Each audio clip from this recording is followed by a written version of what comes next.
It's strange how quiet the world becomes after midnight. The kind of quiet that makes you hear things you shouldn't, footsteps outside your door, whispers in the walls, or something breathing right behind you. Tonight, I bring you 3 more disturbing true stories that happened in the dead of night. Turn off the lights, plug in your headphones, and remember, sometimes what wakes you at 3 a.m. isn't just a dream. This is Midnight Story, and these are 3 more disturbing true dead of night stories. It was past midnight when I was driving home from a late shift.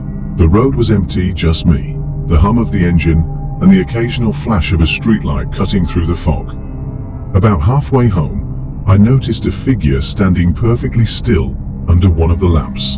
A woman, long dark hair, wearing a pale dress. At first, I thought she was waiting for a bus, but there were no bus stops out there. Just a deserted stretch of highway. I slowed down. Her face looked pale, almost too pale, and her eyes didn't blink.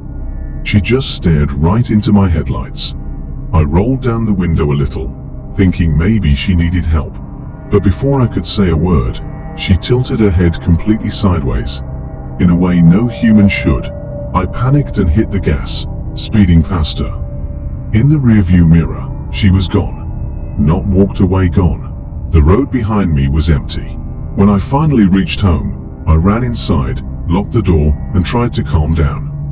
But when I looked out my window one last time there, she was again standing under the streetlight outside my house. Back when I lived alone, I had a bad habit of falling asleep with my phone charging beside me. One night, I woke up to the faint sound of static. My phone screen was on, a video call was active. The name said, unknown. I don't remember answering it. The front camera was facing me, but the image on the other end wasn't my face. It was my room from another angle. Someone was holding a phone, filming me from the corner of the room. I froze. The person on the screen took a slow step forward.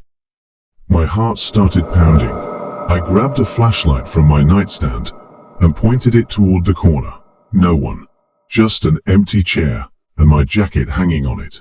When I looked back at the screen, the call had ended. The video was gone. No trace in the call history. I barely slept that night. A few days later, I checked my phone's gallery, and there was one new photo. A picture of me sleeping, taken from the corner of the room. When I moved into my first apartment, everything seemed fine, except for the strange sounds from the unit next door. I'd hear footsteps late at night, furniture dragging, sometimes a faint humming.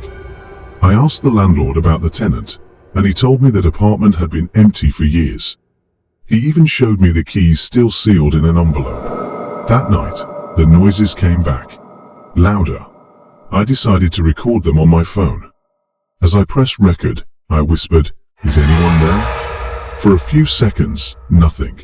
Then, a faint voice through the wall whispered back, "Don't let him in." I froze. My heart dropped. Suddenly, something pounded on the wall 3 times. I bolted from the room. The next morning, I asked the landlord again to check the apartment. When he opened it, the floor was covered in dust. But in the center of the room, there were footprints. Fresh ones leading straight to the wall that separated our apartments. Maybe the night hides more than just shadows. Maybe it hides things that watch, wait, and whisper when they think no one's listening. If you're still awake, remember, the next time you hear something at 3 a.m. don't look. Don't call out. Just keep the lights off and let the night pass. You've been listening to Midnight Story. Sweet dreams if you can. It's strange how the world feels different after midnight. The air gets heavier, time slows down, and even the silence starts to breathe. It's when every shadow seems to move, and every creak in the floor sounds like footsteps. I've always thought the night hides things we're not meant to see, but what if sometimes it wants us to? That thought used to make me laugh. Now, I don't laugh anymore. Because a few nights ago, while driving home from a late shift, I saw something I'll never forget. The road was empty, fog swirling around my headlights like smoke, when I saw her standing perfectly still beneath a flickering streetlight. A woman in a pale dress, long hair covering her face. At first, I thought she might need help, but as I slowed down, I realized her head wasn't tilted in a natural way. It hung too far, almost like her neck had given up. She stared at me through the fog, eyes black and hollow, and when I blinked, she vanished. My heart raced all the way home. I locked my doors, pulled the curtains, and tried to convince myself it was exhaustion. But when I looked out my window, minutes later, there she was again, standing under the streetlight outside my house, her face now turned toward me. A few years later, when I was living alone in a quiet apartment, something strange started happening with my phone. One night, around 2:47 a.m., I woke up to the faint sound of static. My phone screen was on, and I was in a video call with someone labeled unknown. I swear, I didn't answer it.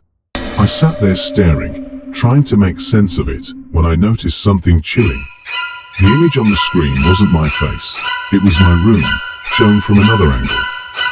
Someone was holding a camera in the dark, pointing it at me, from inside the same room I was in. I froze. My chest tightened. The person on the screen took a step forward, and I heard the faintest sound of breathing that wasn't mine. I grabbed my flashlight, turned it on, and pointed it toward the corner of my room. Nothing. Just a chair. My heart pounded as I looked back down at the screen. The call had ended. The history showed nothing. I didn't sleep again that night. A few days later, I opened my photo gallery, and there was one new picture. A picture of me, asleep, taken from the corner of my room. I moved out the next morning. After that, I started keeping to myself. New apartment, new locks, new rules. But peace doesn't last long when something has already noticed you. My new place was quiet most nights, except for the soft sounds that came from the unit next door. At first, I thought it was a neighbor moving furniture, footsteps, a dragging sound, sometimes a low hum. But the landlord told me no one lived there. The apartment was sealed, empty for years.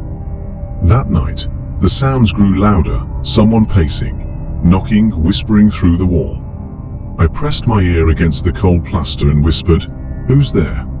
There was silence, then a faint voice answered back, slow and trembling, "Don't let him in." My stomach dropped. 3 loud bangs followed, shaking my wall. I ran out of my room, heart pounding, hands shaking. The next morning, the landlord agreed to unlock the empty unit.